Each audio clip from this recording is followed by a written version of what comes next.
You know, it's amazing how much we can actually say with just a handful of words, right?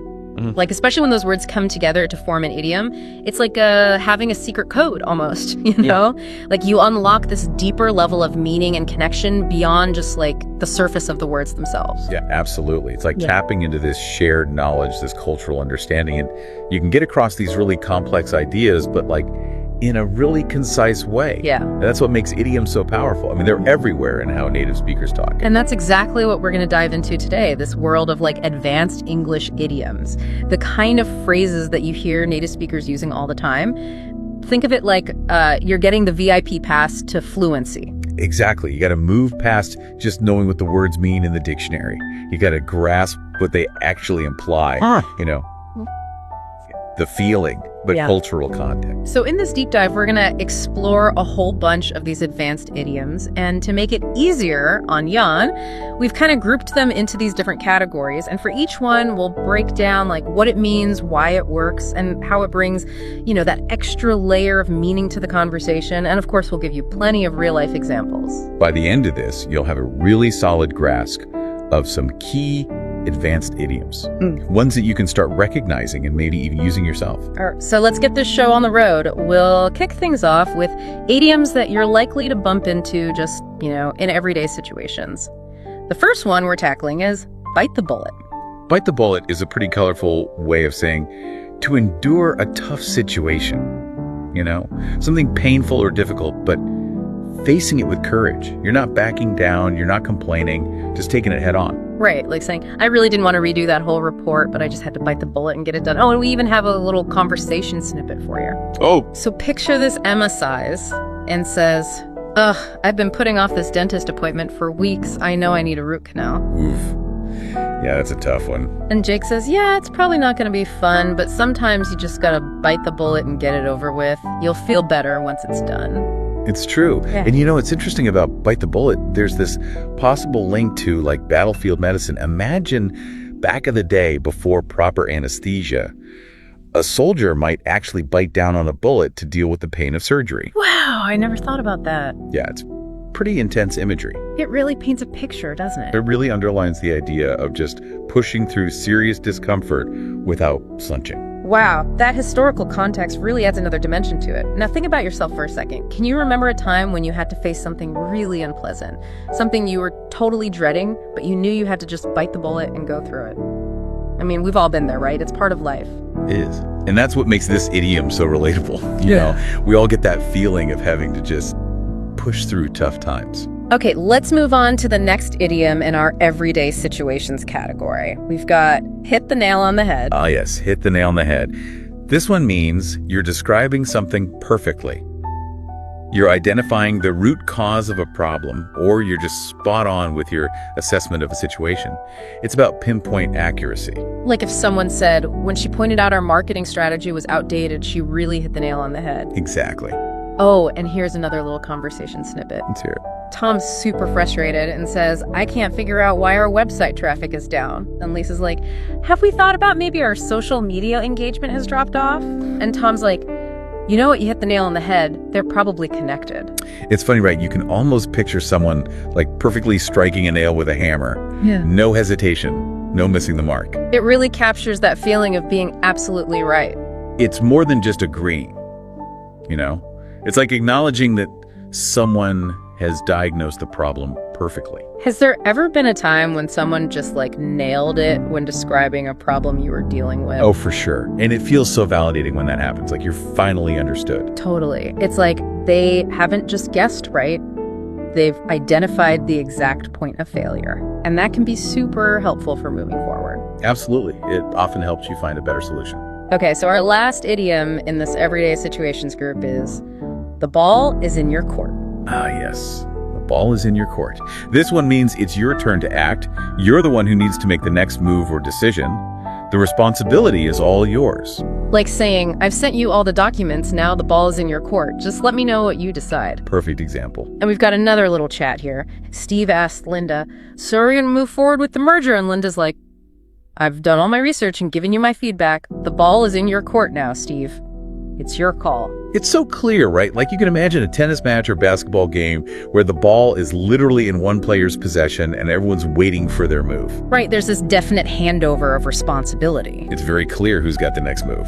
Can you think of a time when you finished your part of something and then it was like, okay, ball's in their court now? It's such a common phrase for situations where you know things happen in sequence. It is. Yeah. And there's this element of anticipation, sometimes even pressure, depending on, how important the decision is. Okay, so let's switch gears a bit and head into the world of work and business. The first idiom on our list is back to the drawing board. Back to the drawing board. That one means your first attempt at something didn't work out, so you got to start over, often with a new plan or a totally different approach. And of course, the drawing board is where you create those initial designs and plans. So like, the investors didn't like our business plan, so it's back to the drawing board to rework our strategy. Yep, classic example. And here's a little workplace chat for you. Mark walks up to Sophia looking all defeated and says, well, the client didn't go for our proposal. And Sophia's like, okay, that's a bummer, but it just means back to the drawing board. Time to come up with something even better. Let's brainstorm. I love that Sophia's staying positive. She's got the right attitude, right? Really. So the idea of literally going back to where the plans were first made, that really emphasizes the need for a fresh start. It suggests that those first ideas just weren't going to cut it. It's not about just tweaking things. It's about maybe scrapping the whole thing and coming up with something completely new. Can you remember a time in your career or maybe even a personal project where you hit a wall and it was like, all right, back to the drawing board? Oh yeah, for sure. It can be frustrating, but sometimes it's the only way to get things right. It's a chance to learn from your mistakes and ultimately come up with something stronger and more effective. All right, next up, in our work and business idioms, we have throw in the towel. Throw in the towel. This is a pretty dramatic way of saying I give up or I admit defeat.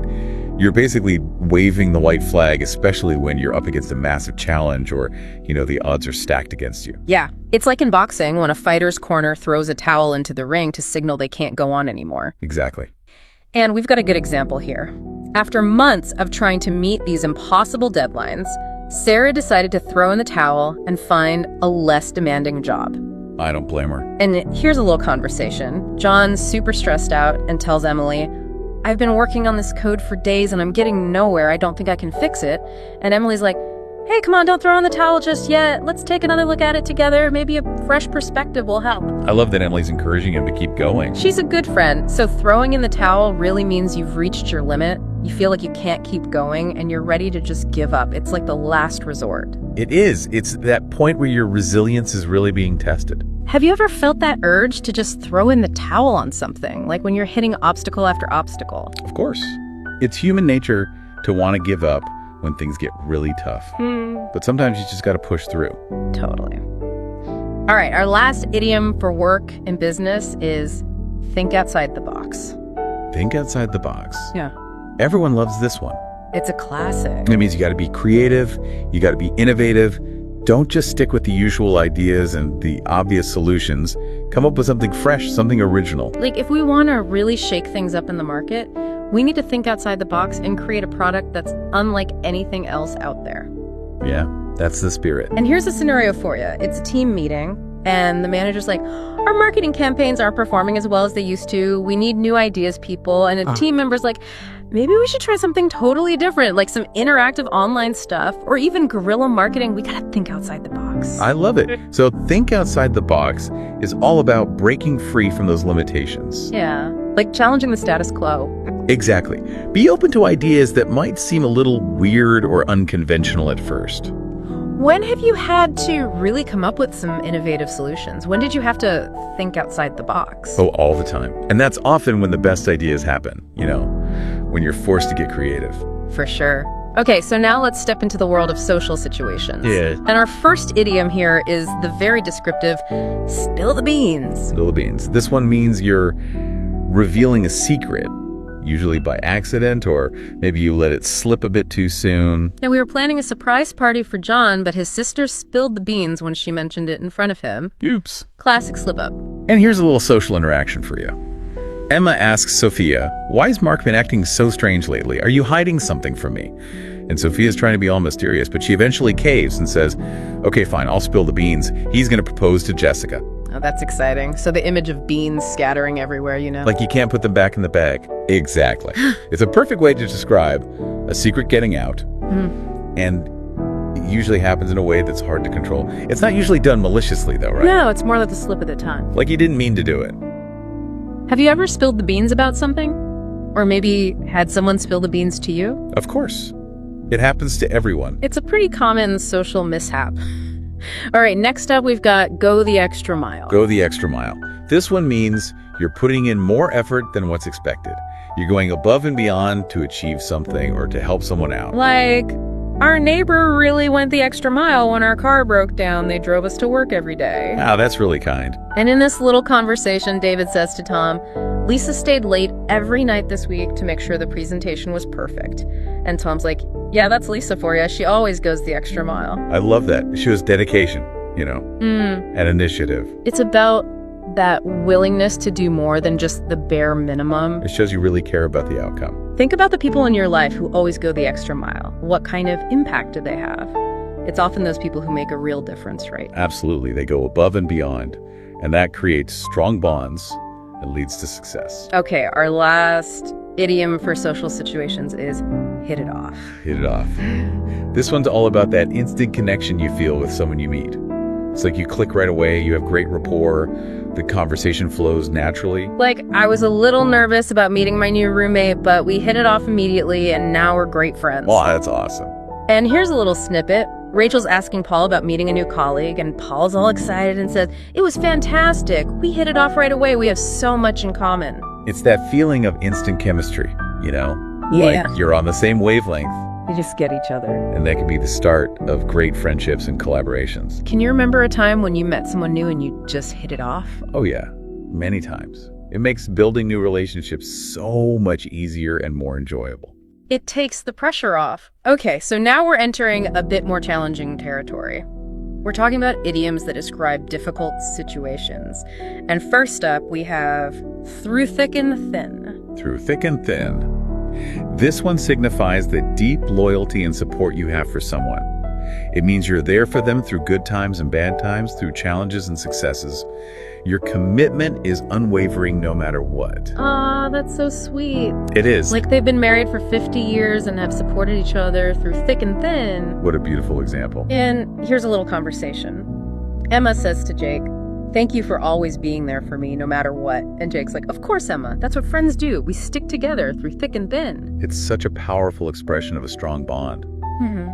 It evokes that image of enduring those tough times together, but also celebrating the good times together. It shows an unbreakable connection. Who are the people in your life who stood by you through thick and thin? Those are the relationships that really matter. They are. They give you a sense of security knowing that you're not alone no matter what life throws your way. Okay, our next idiom for navigating tough times is between a rock and a hard place. Ooh, between a rock and a hard place. Yeah. This one describes those situations where you're stuck between two really difficult choices.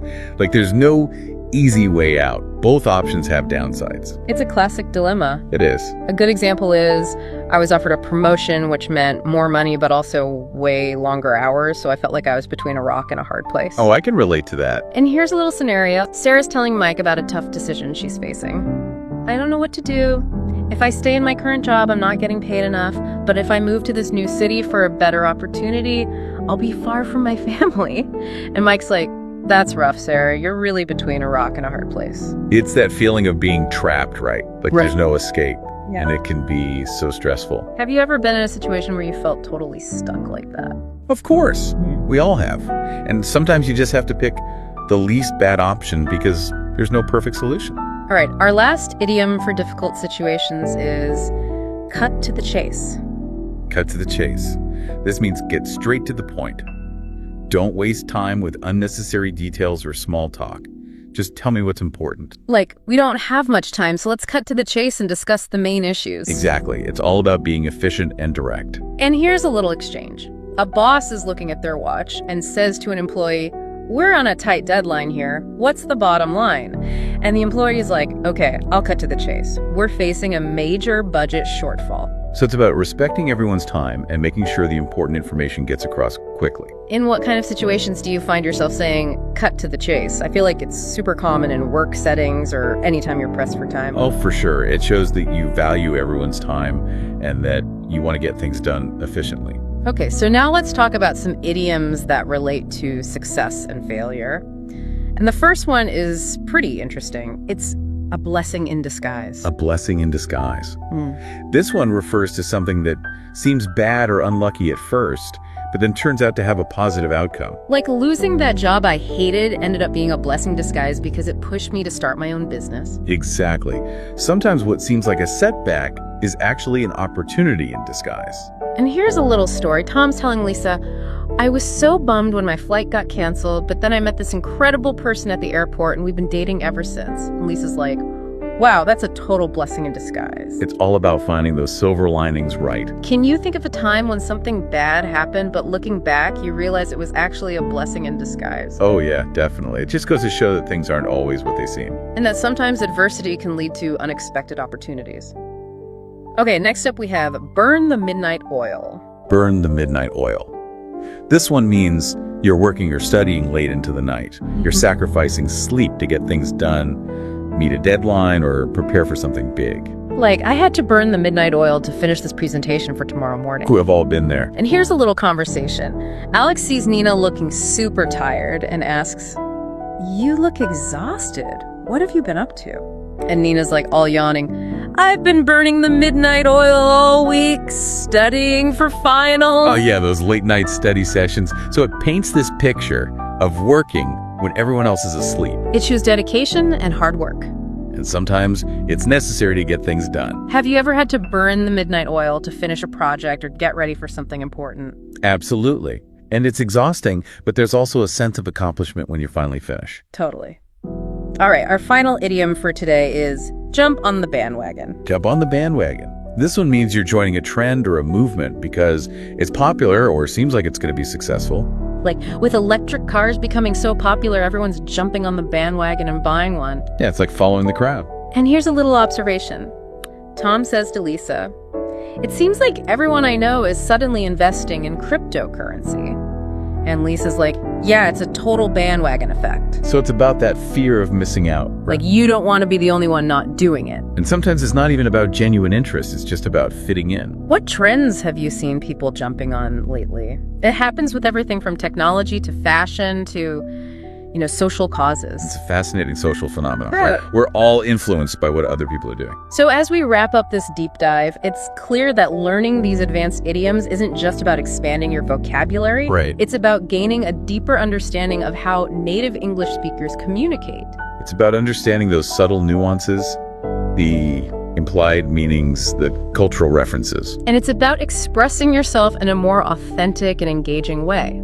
So we encourage you to start noticing these idioms in everyday conversations. See if you can spot them. And maybe even try using a few yourself. It'll boost your fluency and your confidence. And think about this. By actively listening for and understanding these idioms, you're not just improving your language skills, you're connecting with native speakers on a deeper level. You're getting a glimpse into their cultural mindset. And that brings us to our final thought for today. Beyond the idioms we've discussed, what other subtle aspects of language do you think are important for truly understanding and connecting with others? Maybe it's the tone of voice, the use of humor, the shared cultural knowledge. It's something to think about. Language is a powerful tool, and there's always more to learn and explore. Hello and welcome to the Learn English Lab. I'm Mike, and today we're diving into something that's incredibly useful. Simple English sentences for everyday conversations. We have Sarah here, our language expert, to help us unlock the power of these simple phrases. Sarah, are you ready to transform how we communicate in English? Absolutely, Mike. It's really amazing how much you can actually accomplish with just a small number of well-chosen sentences. We're talking about like the basic building blocks of fluency, the key to feeling confident and comfortable in just about any English-speaking situation. I think so many people get intimidated by learning a new language. Right. Like they think that they have to be perfect at grammar or memorize tons of words. Right. But wouldn't you agree that it's more about starting with the basics and then building up your skills from there? I totally agree. Fluency is definitely not about perfection. It's about being able to connect with other people and just expressing yourself clearly. And sometimes, the simplest sentences can be the most effective ones. Think about it like you can greet someone, ask for help with directions, even start a conversation with just a simple phrase that's easy to remember. Okay, so let's imagine we're meeting someone for the very first time. What's like a go-to sentence that you could use right away? Well, something as simple as, "Hi name, nice to meet you," can work really well. And here's a tip. Repeating their name not only helps you remember it, it also shows them that you're actually paying attention and that you value the introduction. Oh, interesting. So it's like a little trick to make the interaction feel more personal. Exactly. And then when it's time to say goodbye, you can keep it simple and friendly with phrases like, "See you later," or "It was great catching up with you, take care." And then, of course, if it's later in the evening, "Good night" always works. So these are phrases you can use every single day, no matter what your level of English is. And speaking of levels, let's not forget about those times when you might need a little help understanding. What would you recommend saying in those situations, Sarah? Well, don't hesitate to just be upfront and say something like, "I'm still learning English, so could you please speak slowly?" Or, "Could you please say that again?" Most people are pretty understanding about it, especially when they see that you're really trying. Right, it's all about clear communication. Now let's move on to something that I find really interesting, small talk. It might seem kind of trivial at first, but it actually plays a huge role in building connections and just making interactions go more smoothly. Absolutely. Small talk is like a bridge between strangers. It's those quick, informal conversations that help us find things we have in common and just avoid those awkward silences. You could talk about the weather, ask someone about their weekend, or you could even just compliment something about their style. I really like the idea of complimenting someone's style because it's such an easy way to be friendly. Yeah. What are some simple sentences we could use to do that? Well, if you like someone's shoes or maybe a piece of jewelry, you could say, "I love your item. Where did you get it?"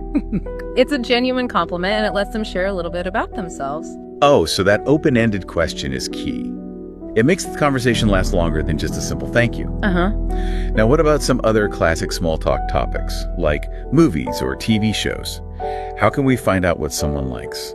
Well, you could try something like, "Have you seen any good movies lately?" Or maybe, "Are there any TV shows that you've been watching?" Those are good conversation starters that let them share what they've been enjoying, and you might even find out that you have some of the same favorites. I've noticed that people love to talk about the shows they're watching.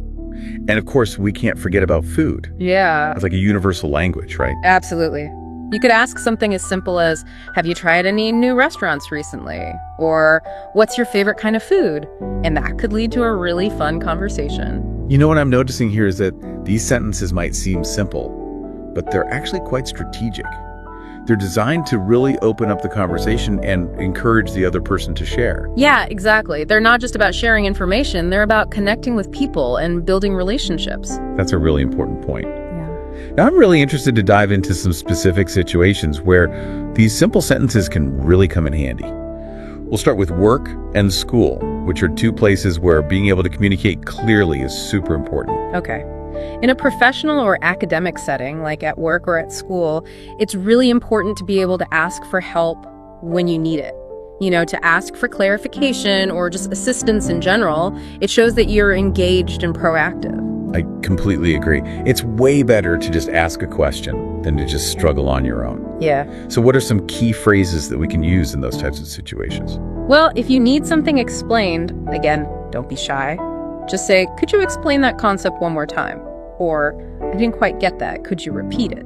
And then if you need help with a specific task, you could say, "Would it be okay if you sent me that report by next week?" Or, "Would you mind taking a look at this when you have a moment?" Those are really good examples. It's all about being direct, but also respectful. Yeah. Now, what about when you're traveling? I can imagine so many situations where those types of simple sentences could be really helpful. Well, for sure. For travelers especially, being able to communicate clearly is so important. You might have to ask for directions, recommendations, or help at any time. Right. Let's say you're in a new city, you could ask someone, "Can you recommend any good restaurants around here?" Or, "What's the best way to get to the airport?" Those are definitely good to know, especially when you're in a new place. Yeah. Now, we can't forget about technology these days. Yeah. It seems like we're always communicating online, trying to figure out tech problems, and just navigating the digital world in general. Yeah, you're right. The digital world has brought a whole new set of communication challenges. For sure. Like if you want to connect with someone on social media, you could just say, can I add you on Instagram, Twitter? Yeah. It's casual and straightforward. Yeah. And what about when technology is giving us problems? Like when the Wi-Fi is acting up or the phone signal is weak. How can we explain those situations quickly and clearly?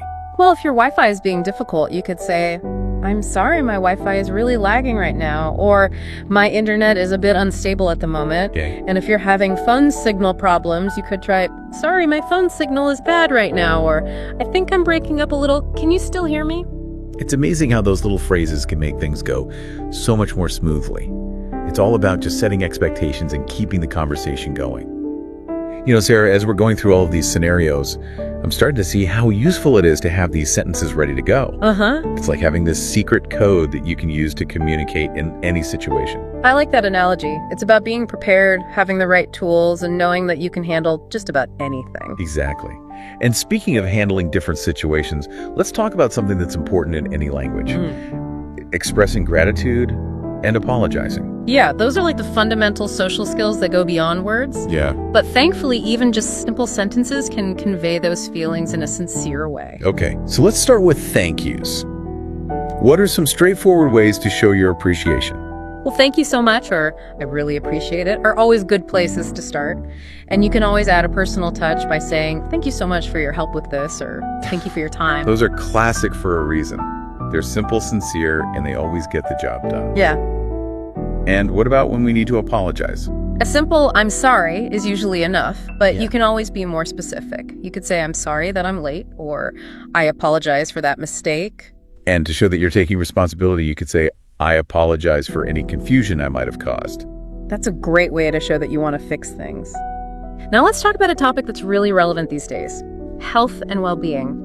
Whether we're talking about how we feel scheduling doctor's appointments or talking about health issues in general, having the right words is essential. Yeah, definitely. Yeah, right? It's all about being able to communicate our needs and our concerns clearly. Exactly. So let's start with those day-to-day check-ins. How can we ask someone how they're doing? You could simply say, how are you feeling today? Or how are you doing? And if you want to be a little more specific, you could ask, did you get enough sleep? Or are you feeling okay? Those are good.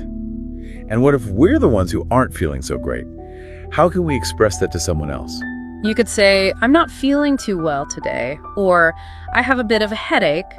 And if you need to cancel plans because of that, you could say, I'm not feeling well, so I need to cancel our plans for tonight. Those are helpful phrases for when we're not feeling our best. Yeah. What about when we need to see a doctor? What are some phrases we could use? Well, if you need to schedule an appointment, you could say, I'd like to schedule an appointment, or I need to see the doctor for a checkup. And if you're having specific symptoms, don't be afraid to mention those. You could say, I've been having symptoms, or I'm a little concerned about a health issue. Yeah, it's really important to feel comfortable talking about those things. Now let's switch gears a bit and talk about something that always seems to be a conversation starter. The weather. Oh, the weather. Yeah. Yeah, that's like the ultimate icebreaker. Whether it's hot or cold, we always seem to find something to say about it. That's true. So let's say it's a beautiful sunny day. What are some simple ways to comment on the weather? You could say, it's such a beautiful day today, or the weather's amazing, and if you're really enjoying the sunshine, you could add, I love sunny days like this, don't you? And how about when it's not so nice outside? Like if it's raining really hard. In that case, you could say, wow, it's raining cats and dogs out there, or it's a really gloomy day. And if it's freezing, you could say, it's bitterly cold outside, or I'm definitely going to need to bundle up before I go out there. It's funny how the weather can instantly connect people. Yeah. We all experience it, so it's an easy thing to talk about. And you know what else I've noticed, Sarah, is that all these simple sentences we've been talking about, they can be adjusted and expanded to fit almost any situation. That's such a great point, Mike. These phrases are like building blocks. You can use them as a foundation and then add your own style to them. You can make them longer, more detailed, or more specific as you get more comfortable. Yeah, and that's what makes learning a language so interesting. It's a process of discovery. It is. It's all about finding your own voice and expressing yourself in an authentic way. I agree. It's about finding your own way with the language. Well, Sarah, we've covered so much today, from greetings and small talk to travel tips and health concerns, all by using the power of simple sentences. Yeah, it's been quite a journey. And I know our listeners are ready for more. Oh, there's definitely more to come. So we'll be back in part 3 to finish our deep dive and give you some final tips and takeaways.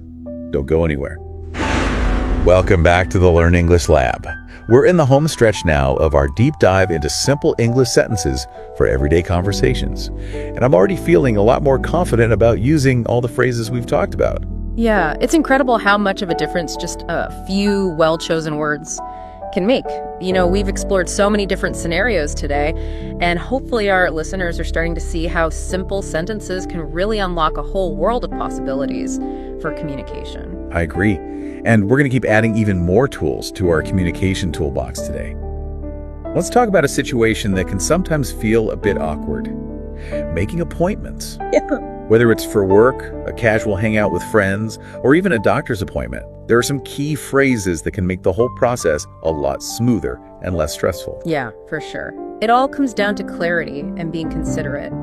You know, when you're trying to find a time that works for everyone, you could start with a question like, what time works best for you? It shows that you're flexible and that you respect their schedule. Right. And if you're thinking of a specific day, you could ask, are you free sometime next week? Or let's try to meet sometime next Tuesday.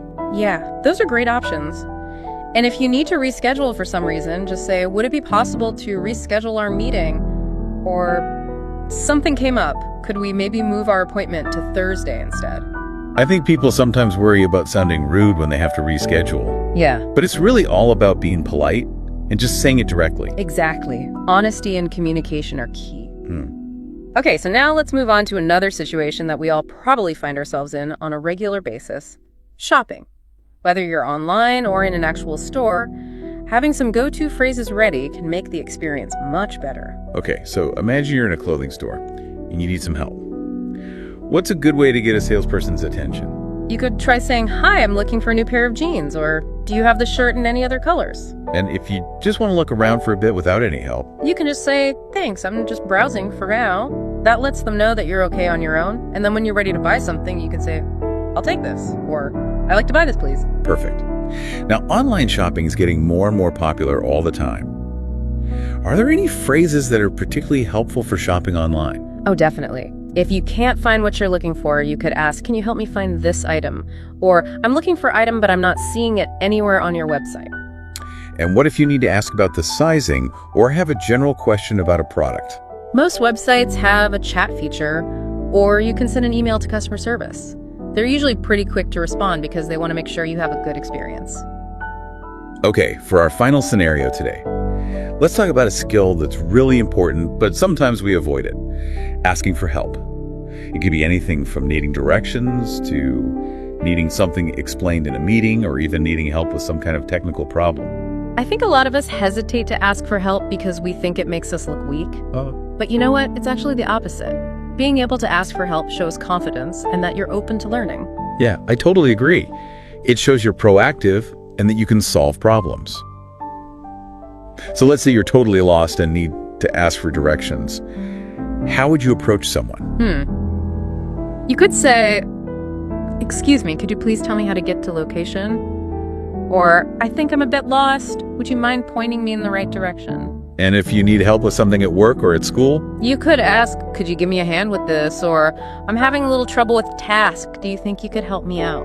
And what if you need something clarified or explained again? Well, in that case, you can always say, could you explain that one more time, please? Or, I'm not sure I understand. Could you maybe rephrase that? Those are always good options. It's amazing how these simple and direct phrases can really help us in so many different situations. Yeah, it really is. It's all about practice and figuring out which phrases work best for you. The more you use them, the more natural they'll become. So here we are at the end of our deep dives into simple English sentences for everyday conversations. Sarah, this has been such a great conversation. I feel like I've learned a lot about the importance of clear and simple communication. Me too. It's been a pleasure, Mike, and hopefully our listeners are leaving today feeling empowered to handle whatever conversations come their way. And remember, everyone, fluency isn't about being perfect. It's about being confident, connecting with others, and expressing yourself clearly. Yeah, don't be afraid to make mistakes. We all do. The important thing is to just keep practicing and keep learning. I love that. Embrace those mistakes as opportunities to learn and grow. Now, before we wrap up, I want to leave you all with a little challenge. Pick 5 new sentences from this episode and try to use them in conversations this week. You might be surprised by how much it helps. I agree. Put what you've learned into practice. And you might even inspire someone else to start learning English too. That's a great point. If you enjoyed this episode, be sure to like it, share it, and subscribe to our channel. We have so many more tips and tricks coming your way to help you on your language learning journey. Yeah, until next time, happy learning, everyone. Okay, so we're back, and we've got this really awesome set of excerpts you sent us from Advanced Vocabulary in American English with pronunciation and examples. That's a good one. It is. It's really solid stuff. And what we want to do today is really pull out those words, the ones that you can use to really add some depth to what you're saying and make your communication a little bit more, precise, more interesting. More nuanced. I think that's the real key here. We're going beyond those dictionary definitions. Right. We really want to dive into how you can use these words in real life, and really make an impact with your communication. Absolutely. And to make it all, sort of easy to follow, we're going to break things down into a few different themes. Yeah. We'll start with words that help you express those emotions, like, those really nuanced feelings that we all have. And then, we'll get into words that let you paint really vivid pictures with your language, like the sensory stuff, the descriptive words. The good stuff. Yeah. And then finally, we'll get into the kind of words that you might use when you're talking about social and political issues. Oh, you're right. Those kind of bigger picture concepts. And all of this is, coming straight from that material you give us. So exactly. You picked it out. We're going to dive in. Yeah. So are you ready? I know I am. Let's jump in. Let's do it. All right. So first up, emotions. The very first word that jumped out at me was ebullient, and it's pronounced ebullient. I-B-I-U-H-L-ient. Ebullient. That's a great one to start with. So good. It really captures that sense of just overflowing enthusiasm and just energy, excitement. I mean, the text gives examples like a team that's just ebullient after winning a championship, or someone with a really ebullient personality. You can just feel that energy. You can, and it's infectious. It's like it's that kind of joy that spreads to everyone around them. So for you listening, think about a time when you saw someone just absolutely beaming with happiness. Yeah. Would you describe them as happy, or would you describe them as ebullient? Right. It's that next level. It's more than just smiling. It's it's like radiating joy. It's like a polite smile versus someone who's just glowing. Exactly. So that's ebullient. All right, so let's go from that really high energy to something a little bit different. Okay, yeah. And that's melancholy. Melancholy, yeah. Pronounced zev is melancholy. And it means a deep kind of sadness, but it's also right. It's not just sadness. It's thoughtful. Yeah, there's a thoughtfulness to it. The text talks about those old photographs, the ones that kind of evoke that, those old pictures, that melancholy feeling, or a sad violin tune. It's creating that melancholy atmosphere. It's like a sadness that makes you want to think. It's almost like a sweet kind of sadness. Yeah, there's a beauty to it almost. So for you listening, when would you choose to use melancholy instead of just plain old sad? Right. What is it about that word that adds something extra to what you're trying to say?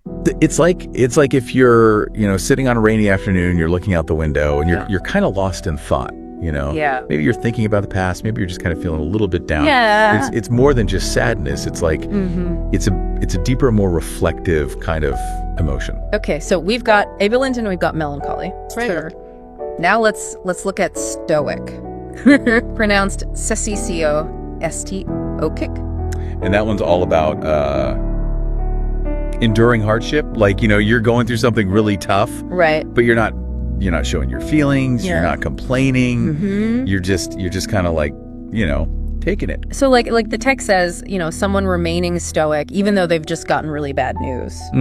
Or someone facing a crisis, Right. and they just have this really stoic demeanor. Yeah, and it speaks to a certain strength, doesn't it? It's like, Yeah, it's like a quiet strength. yeah, it's not about not feeling anything. It's about Right. choosing not to show it. Yeah. For you listening, have you ever seen someone face a really difficult situation? Yeah. But they just handle it with this incredible composure. Yeah. Like they're not going to let it break them. That's stoic. That's what that word means. Okay, so let's move on to another emotion here. Apathy. Okay, apathy. Pronounced A-P-O-E, A-P-A. And apathy is really interesting because it's about a lack of feeling, a lack of interest, enthusiasm, concern. It's like you just don't care. Like the examples in the text. Yeah. A politician who just doesn't seem to care about climate change. Or like a classroom full of students. Yeah. And it's just like this air of apathy, like Nobody cares. nobody's engaged. Yeah. So what's really important here is that apathy is different from dislike. Yeah, that's key. If you dislike something, you still have an opinion. Right. You still have some feeling about it. Yeah, you're engaged. But with apathy, you're just not there. It's like a void. There's just nothing there. So think about it this way. You might dislike a particular policy, and you might even argue against it. Right.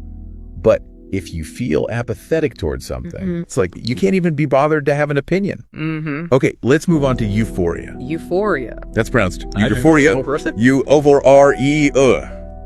And euphoria is like intense happiness and excitement. Yeah, it's like that feeling of like pure joy. Pure joy. Yeah. Yep. Like the text gives these examples like crossing the finish line of a marathon or a team winning a big game and the crowd is just erupting in euphoria. You're on top of the world. Yeah. It's that feeling. It's like everything is just amazing, So for you listening, Yeah. what are those moments in your life where you would use the word euphoria to describe how you felt? Right. Because it's not just your average everyday happiness. Yeah. It's got to be something big. It's got to be something good, something really special. It's like you've achieved something Yeah. or you've experienced something that's just, so incredible. All right, next up we have languid.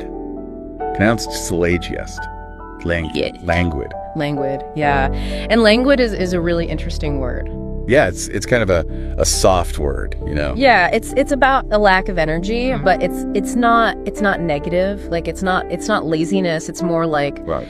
a relaxed, dreamy kind of feeling. The examples they give are great. Like children on a hot summer afternoon, and they're just kind of moving really slowly, Yeah, like in a daze. Yeah, in a daze, or like a voice that's really languid that kind of like suggests that they're tired. Yeah, but yeah. it's also kind of like peaceful. Yeah, there's a peacefulness to it. Yeah. So how would you use languid in your own writing? Like what kind of atmosphere or mood would you use that word to create? It's like if you're describing a place that's really relaxed, maybe a tropical island or something, and the pace of life is just really slow and easygoing. Or even, if you're describing someone's movements and they're just really graceful and flowing. Yeah. That's languid. Okay, up next we have pensive. Pensive. All right. It's pronounced soul. P-A-N-sive. And pensive is all about being deep in thought. Yeah, it's like you're really thinking hard about something, and maybe there's a little bit of sadness mixed in.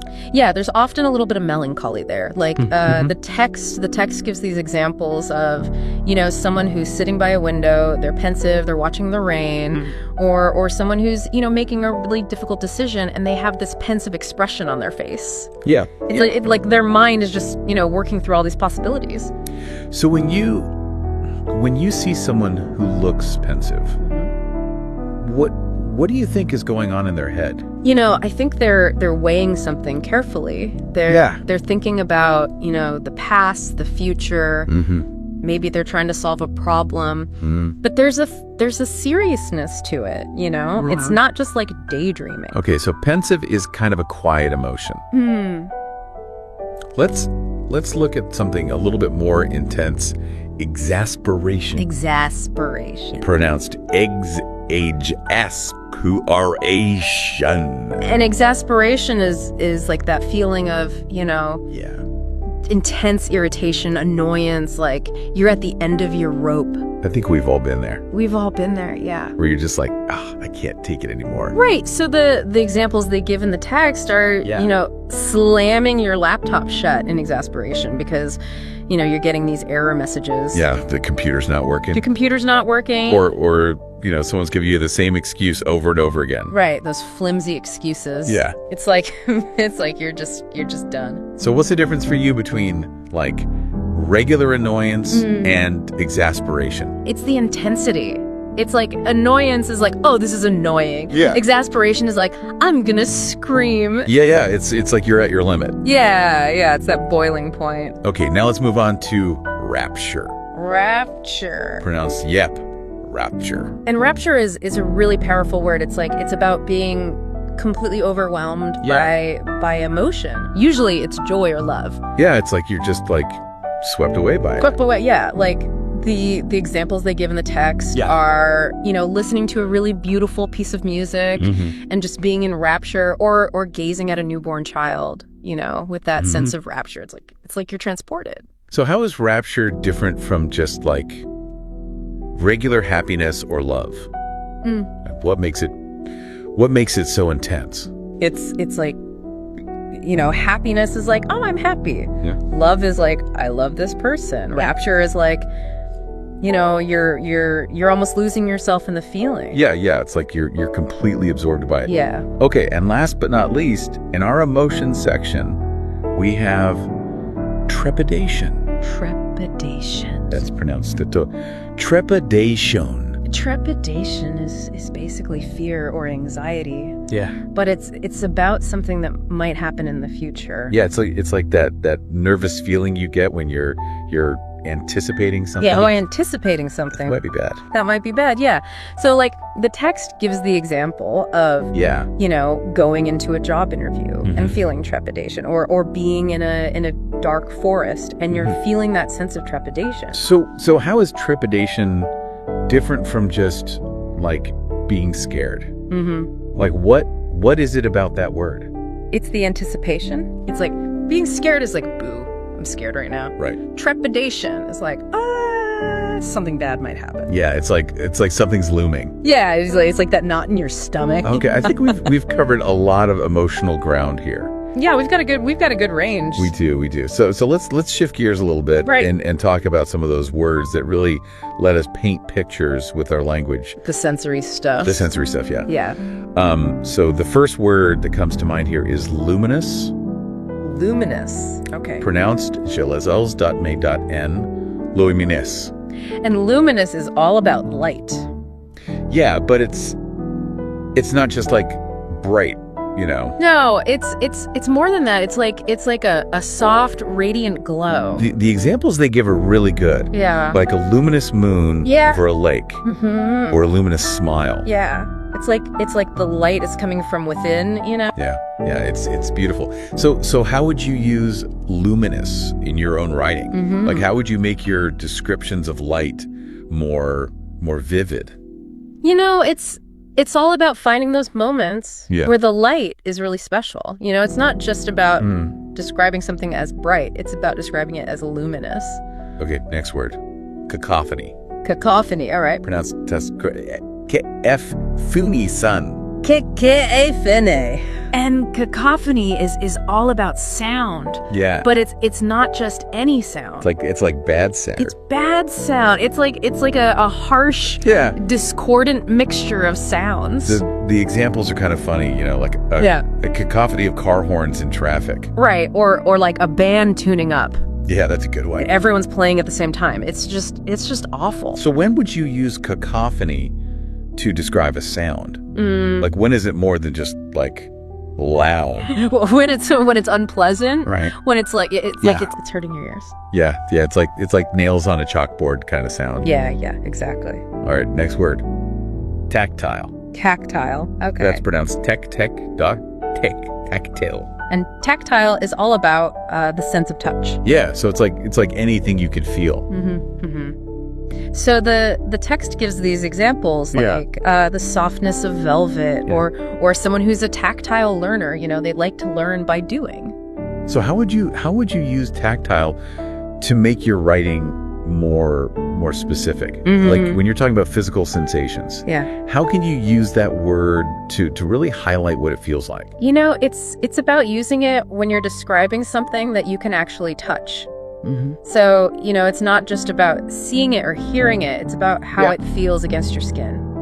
Okay, next word. Ephemeral. Ephemeral, okay. Pronounced Knefia. T-U-E-A. First, no. Ephemeral is all about things that don't last very long. Yeah, it's like fleeting. Fleeting, yeah. The text gives these really beautiful examples, like the ephemeral beauty of cherry blossoms, or the ephemeral joy of a perfect moment. Yeah, it's like they're here 1 minute and gone the next. So how can you use ephemeral to emphasize that something is short-lived? Yeah. Like what does that word add to your writing? I know it's about using it when you want to kind of highlight the preciousness of something that's not going to last. Yeah. It's like it makes it even more special. Yeah. Because it's not going to be there forever. Okay, next word. Visceral. The visceral, all right. Pronounced dis.rio.ano. V-I-S-O rule. And visceral is about feelings that are really deep and instinctive. Yeah, it's like a gut feeling. A gut feeling, yeah. They give the example of having a visceral reaction to a film, or the crowd's visceral cheers after a game-winning play. It's like you feel it in your whole body. Yeah, it's not just in your head. It's like a physical sensation. So how is visceral different from just like a regular feeling? Like what makes it so intense? It's like, a regular feeling is like, oh, I'm happy or I'm sad. Right. Visceral is like, you feel it in your gut. Yeah. It's coming from a deeper place. Yeah. Okay, next word. Pungent. Pungent, okay. Pronounced Maya, P-N-P-E-D. And pungent is all about smell. Yeah. It's about a strong, sharp smell. Like they give the example of the aroma of garlic and onions cooking, or like the stench of an abandoned building. Yeah, it's like the smell is so strong it almost hurts your nose. So when is it not enough to just say strong smell? Like when do you need to use pungent? When it's sharp. Yeah. When it's like it's got that fight to it. Yeah. It's like almost aggressive. Yeah. Okay. Next word. Resplendent. Resplendent, or pronounced Risold Kalain Dadado. Rish. Splendent. And resplendent is all about shining brightly, like dazzling. Yeah, it's like a really magnificent kind of beauty. Magnificent beauty, yeah. Like they give these examples of, a queen resplendent in her jewels, or a forest resplendent with the colors of autumn. Yeah, it's like you can't take your eyes off of it. So how can you use resplendent to make your descriptions of beauty more powerful? Like, what is it about that word? It's about using it when you want to really emphasize the brilliance and the splendor of something. Yeah. It's like it's glowing from within. Yeah. Okay, next word. Sonorous. Sonorous. All right. Pronounced the Sixters.nar. Van Arus. And sonorous is all about sound again. Yeah. But it's about a deep, rich sound. Like the examples they give. A sonorous voice. Or the sonorous tolling of bells. Yeah. It's like the sound is full and resonant. So what kind of sounds do you think deserve to be called sonorous? Like what makes them special? It's got to be a sound that has depth. Yeah. It's got to be a sound that kind of vibrates in your chest. Yeah. It's like it fills the whole space. Yeah. Okay, next word. Diaphanous. Diaphanous, all right. Pronounced Desav. diaphanous. Di-A-F. And diaphanous is all about Yeah. things that are light and delicate and kind of see-through. Yeah, it's like they're barely there. Barely there, yeah. Like, they give the example of, a diaphanous scarf. Yeah. Or the diaphanous wings of a dragonfly. Yeah, it's like you could almost see through them. Mm-hmm. So how can you use diaphanous to make your writing more ethereal? Mm-hmm. Like, what does that word add to your descriptions? It's about using it when you want to create that sense of lightness and delicacy. Mhm. It's like the object is almost floating.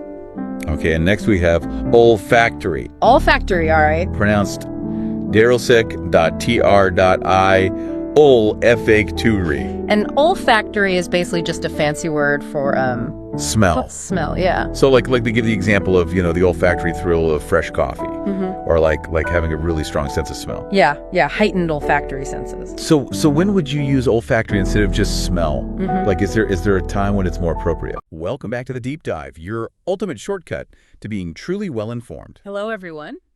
Today, we're taking a plunge into the vibrant world of English communication. We've got some really interesting source material. Yeah, we've pulled insights from YouTube transcripts, breaking down common idioms, the surprising power of simple sentences. And there's also a great guide on advanced vocabulary we looked at. Right. And our mission today, well, it goes beyond just learning definitions, doesn't it? Right. We're here to distill those vital insights, maybe equip you with tools for, genuine nuance, precision. And ultimately, a deeper connection when you communicate in English. Exactly. Because, as we always emphasize, knowledge isn't just about what you know. It's about how you understand and actually apply it. Precisely. Okay, let's unpack this. So we're starting right at the core, the absolute building blocks of connection. Mm-hmm. When you're learning any new language, it can often feel like you need to be, flawless. Yeah, there's that pressure. Right. But our sources highlight, I think, a liberating philosophy. Mm-hmm. True fluency isn't about perfect grammar or like an encyclopedic vocabulary. No, not at all. It's really about being able to genuinely connect with people, to express yourself clearly. And for that, simple sentences are your secret weapon. They really are the fundamental building blocks. Exactly. Think about meeting someone new. Something as straightforward as, "Hi, it's nice to meet you." That's a powerful opener. It really is. And here's a subtle but effective tip from our sources. If you can, repeat their name back to them. Oh, that's a good one. It's a small gesture, sure, but it shows you're engaged, that you value their introduction. It instantly makes the interaction more personal. Builds connection right from the first word. Right. That's such an effective yet simple piece of advice. Mm. And on the flip side, if you're still learning, Which many people are, of course. absolutely, there's no shame in asking for help. Phrases like, I'm still learning English, so could you please speak a little more slowly? Or just, would you mind saying that again? Yeah, they're perfectly acceptable. Most people are incredibly understanding, and patient when they see you're making a genuine effort. It's a fantastic way to reduce that initial intimidation, isn't it? It truly is. And this extends beautifully into, the realm of small talk. Small talk sometimes feels trivial. Right. But it's actually a crucial social lubricant. It's like a bridge between strangers, helps you find that common ground. And simple sentences are your allies there too. Totally. A genuine compliment like, "I love your scarf, where did you get it?" That can open a door. Or asking about shared interests. Have you seen any good movies lately? Exactly. These aren't just questions, they're like invitations to connect. So maybe take a moment to consider how having these clear, ready-to-go phrases in your toolkit might reduce any anxiety you have. And open up so many more conversations for you. It's about empowering yourself, really. One confident sentence at a time. Well, Okay, so here's where it gets really interesting. Once you've mastered those clear, simple sentences, the next step in really immersing yourself in English is understanding idioms. Ah, yes, idioms. Our sources describe them as almost like a secret code. Huh. Yeah, that's a good way to put it. They unlock deeper levels of meaning, let you convey complex ideas incredibly concisely, like a linguistic shortcut. They really are communication superpowers.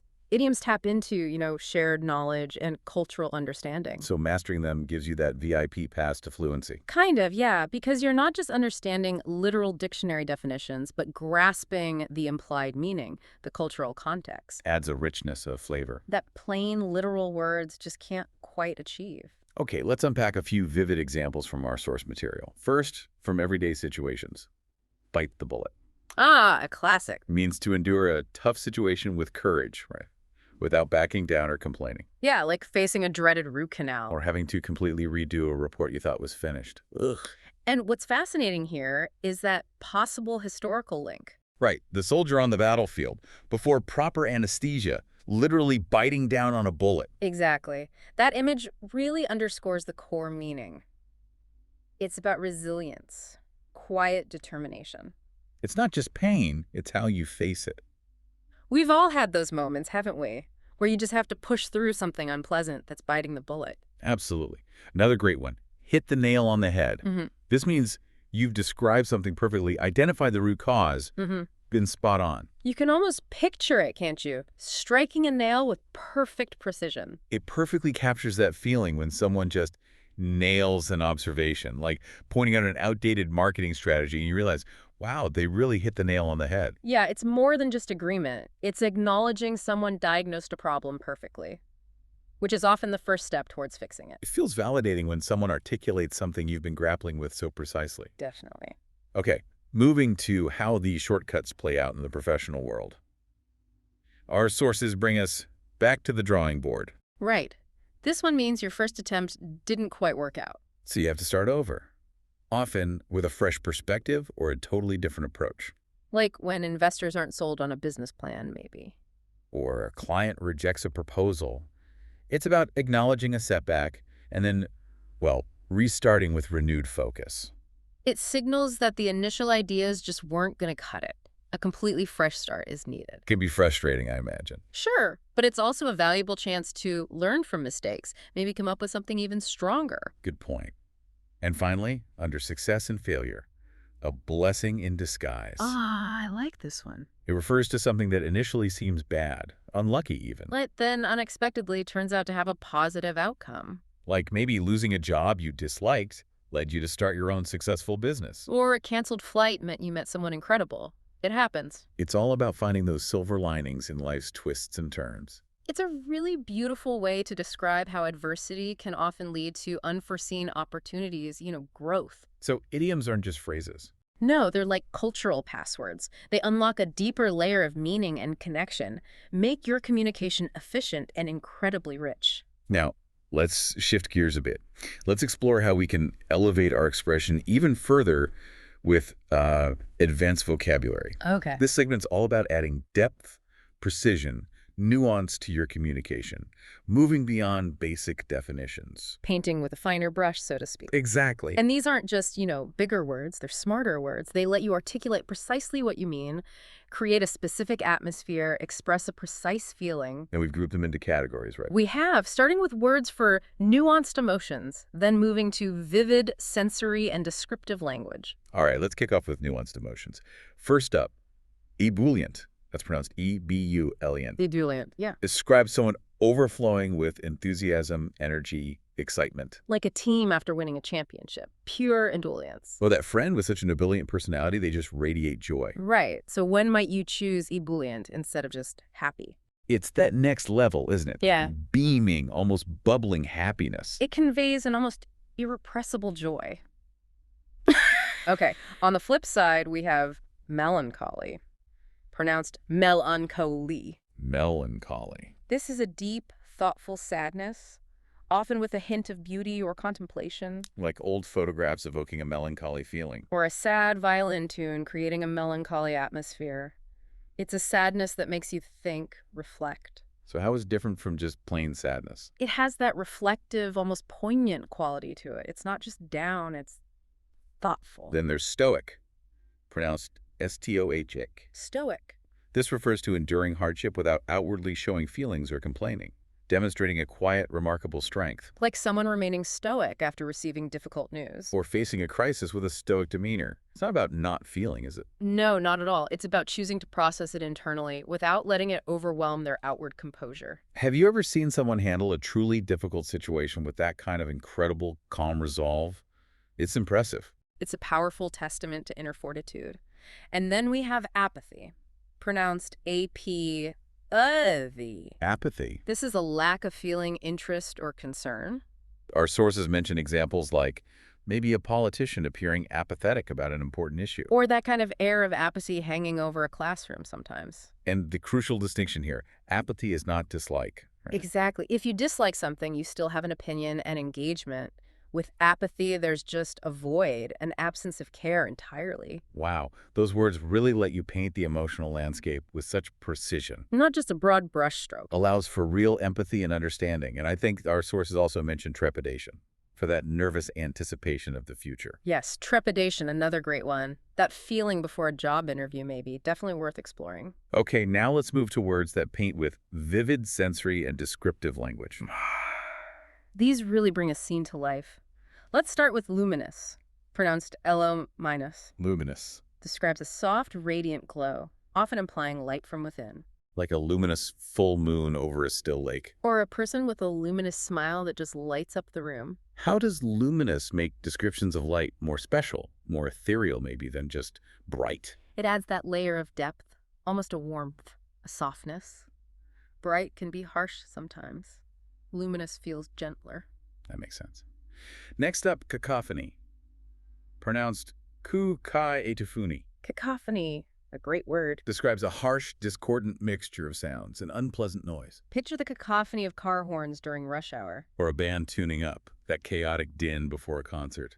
So when does a sound more than just loud? When does it become a cacophony for you? It's when the sounds are actively unpleasant, almost jarring together, clashing, not just high in volume. Right. Another fascinating word is ephemeral, pronounced ephemeral. Ephemeral, love this word. It means lasting for a very short time, fleeting. Like the ephemeral beauty of cherry blossoms in spring. Or the ephemeral joy of a perfect fleeting moment. This word really emphasizes the preciousness of something short-lived, precisely because it won't last. Makes you appreciate it more, maybe. What a beautiful way to describe impermanence. Yeah. And finally for this section, we have visceral, pronounced V-I-S-U-RAL. Visceral. This refers to deep, instinctive feelings, a gut feeling that affects your whole body. Like having a visceral reaction to a powerful film. Or feeling the crowd's visceral cheers after a game-winning play. How would you distinguish between, say, a regular feeling and a visceral one? It's that profound, almost physical resonance. It kind of bypasses pure thought, hits you right in the gut. A raw, immediate reaction. Exactly. And, there are other wonderful words we looked at, like tactile for the sense of touch. Or pungent for a strong, sharp smell. Yeah, they all add incredible descriptive power. So ultimately, the real power of these advanced words is they let you articulate your thoughts and observations with such precision. Makes your communication richer, far more impactful. Definitely. So what does this all mean as we wrap up this deep dive? It's clear that mastering English communication isn't really about choosing just one approach, is it? Not at all. It involves a sophisticated blend.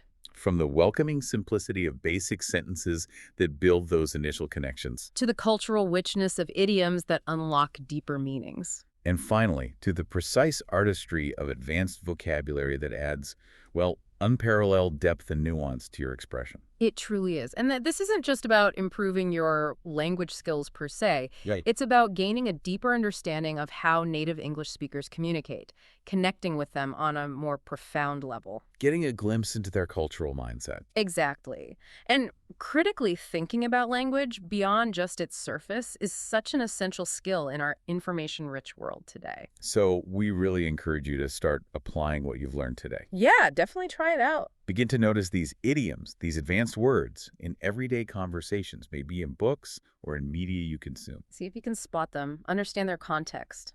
And perhaps even try using a few yourself. That's how you truly make them your own, right? Absolutely. Practice makes perfect, or at least more fluent. And here's a final provocative thought for you to chew on. Beyond the idioms and vocabulary we've discussed today, What other subtle aspects of language do you think are most important for truly understanding and connecting with others? Ooh, good question. Maybe the tone of voice, the rhythm of speech, Yeah. the use of humor. Or even a shared understanding of nonverbal cues, Yeah, body language. exactly. It's something to think about as you navigate your own conversations. Absolutely. Language is such a powerful tool, a reflection of thought and culture, and there's always more to learn and explore. Keep diving deep.